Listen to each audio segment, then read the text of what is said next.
রহমান বীরের বেশে আসবে ফিরে বাংলাদেশে। তারেক রহমান বীরের বেশে মাটি ডাকছে, তারেক রহমান আসছে। বিজয় গড়া দল তরুণ তাদের তরুণ দল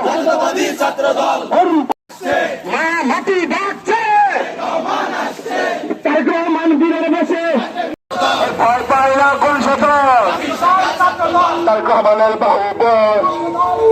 এই ম্যাডাম জিয়ার মনোবল আমাদের নেতার আগমনে আমরা চাই এই বাংলাদেশ মন্ত্রী সকলকে নিয়ে এই রাজশাহী বিশ্ববিদ্যালয় শাখা কর্তৃক আয়োজিত আজকের এই তারেক রহমান আসা উপলক্ষে জানাই বাংলাদেশ জাতীয়তাবাদী ছাত্র দল রাজশাহী বিশ্ববিদ্যালয় শাখার পক্ষ থেকে সংগ্রামী সালাম হব এবং তিনি সকল ষড়যন্ত্রকে মোকাবেলা করে